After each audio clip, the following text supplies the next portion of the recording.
요란시아서 제3편 하나님의 속성. 하나님은 무소부재하시다. 그는 수없이 많은 곳에 동시에 존재하실 수 있다. 그는 하급 존재들에게도 보이지 않는 하나님을 대신할 수 있도록 인식 가능한 그의 창조자 아들들을 통해서 지역 우주를 다스리신다. 하나님은 그의 창조 모두를 합한 것보다도 더 크신 존재입니다. 비록 모든 우주에 걸쳐서 그는 존재하지만 우주들은 절대로 하나님의 무한하심을 포용할 수 없습니다. 하나님은 과거, 현재, 그리고 미래의 모든 물리적인 우주 안에 널리 퍼져 계십니다. 그는 물질 창조의 원초적인 근본이 되십니다.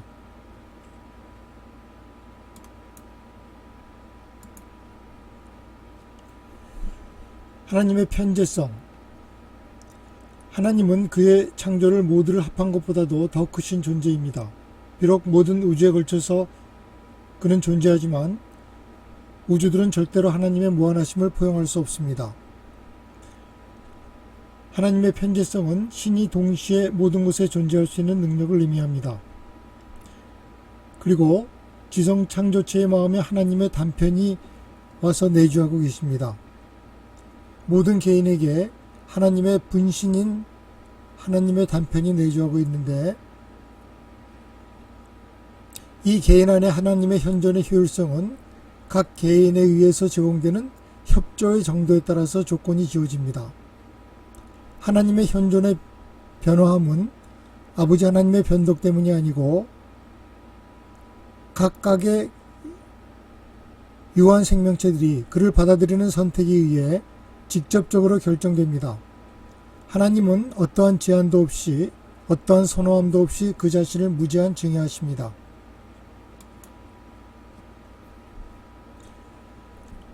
하나님의 무한한 힘. 하나님은 과거, 현재, 그리고 미래의 모든 물리적 우주 안에 널리 퍼져 계십니다. 그는 물질 창조의 원초적인 근본이 되십니다. 하나님의 전능성은 우주의 모든 일에 신의 완벽한 통제력을 의미합니다. 하나님은 모든 형태의 에너지와 물질을 통제하며 하나님 자신이 원초적인 에너지라고 할 수 있습니다. 영원한 하나님의 빛과 에너지로 계속 순환합니다. 하나님은 모든 물리적 현상의 원인이 되십니다. 그는 모든 힘을 통제하십니다.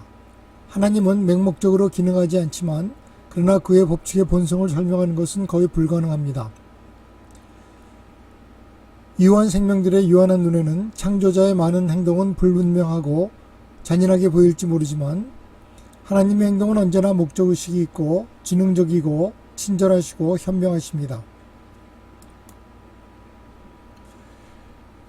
하나님의 전지성.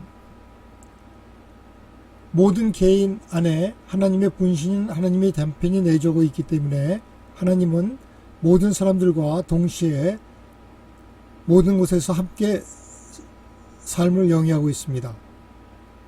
그리고 하나님과의 어떤 협력의 그 효율성은 각 개인이 얼마나 하나님께 자기 스스로 협력의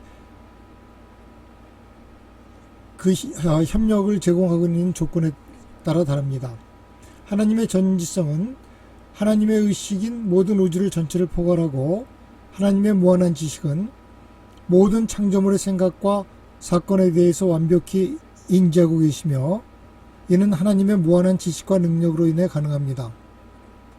하나님은 모든 것을 알고 계시기 때문에 우리가 무슨 생각을 하든 무슨 행동을 하든 우리의 생각들은 바로 실시간으로 하나님께 전달이 됩니다. 그는 모든 별들과 행성의 숫자를 알고 계신 단 하나의 인격체이고, 그의 의식은 보편적이고 그의 인격회로는 모든 개인들의 인격회로에 연결되어 있습니다. 하나님은 절대로 놀라실 일이 없으십니다. 하나님의 그 잠재적인 힘, 지혜, 그리고 사랑은 그가 자발적으로 어떤 종속적인 창조물과 창조생물로 증여되었다고 해서 감소되지 않습니다.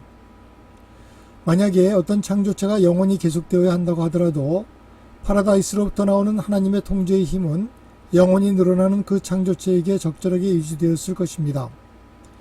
하나님은 그의 힘이 마치 한 번도 우주로 쏟아져 들어가지 않은 듯이 여전히 모든 잠재적인 힘을 소유하고 있습니다. 하나님의 무한성. 하나님의 현존의 변화함은 아버지 하나님의 변덕 때문이 아니고 각 유한한 생명들이 그들을 받아들이는 선택에 의해서 결정됩니다. 하나님은 어떠한 제한도 없이 어떠한 선호함도 없이 자신을 무제한 증여하십니다. 하나님의 무한한 속성은 그의 힘과 지혜와 사랑이 끝없이 존재함을 의미합니다. 그리고 하나님의 무한한 사랑은 자신을 창조물에게 무한히 나눠주지만은 그의 본질은 전혀 감소되지 않습니다. 하나님께서 모든 유한 생명들에게 자신의 단편을 보내어 그 생명체의 가슴속에 내주하게 만들지만은 그로 인하여 전능하신 아버지의 지혜와 신실의 완벽한 진실을 경감시키지는 않습니다. 아버지의 최고의 통치. 하나님은 에너지이시며 그는 모든 물리적 현상의 원인이 되십니다. 그는 모든 힘을 통제하십니다. 하나님의 최고 통치는 우주 아버지께서 자신의 아들과 하위 인격들을 통해서 통치합니다. 하나님의 뜻을 실현하는 데 있어서는 하나님은 모든 하위 인격들에게 자유의지를 갖도록 모든 권한을 위임하며 오직 필요할 때만 자신의 대리인들을 통하여 개입하십니다. 하나님의 완벽한 지혜는 바로 영원한 목적에 따라서 이루어집니다. 하나님의 주권. 하나님의 힘은 맹목적으로 기능하지 않지만 그러나 그의 법칙의 본성을 설명하는 것은 거의 불가능합니다. 유한한 생명들의 유한한 눈에는 창조자의 많은 행동은 불분명하고 잔인하게 보일지도 모릅니다. 삶의 불확실성이 하나님의 우주의 주권과 모순되는 것은 아닙니다. 창조물의 삶은 어느 정도 불가피한 부분을 가지게 되어 있습니다. 용기를 개발하기 위해서는 역경과 애써 싸워야 하고 이타주의를 개발하기 위해서는 사회적 불평등을 경험할 필요가 있습니다.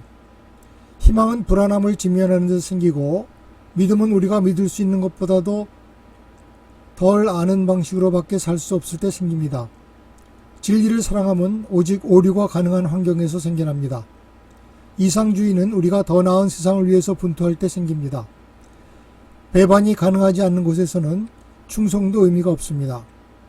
이기심을 버릴 수 있는 것은 우리가 버릴 수 있는 자신의 삶이 있을 때만 가능합니다. 즐거움을 즐길 수 있으려면 우리는 고통과 고난이 가능한 세계에서 살지 않으면 안 됩니다.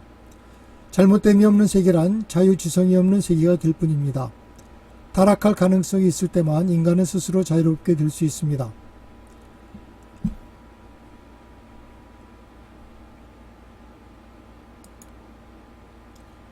하나님의 사랑과 섬김.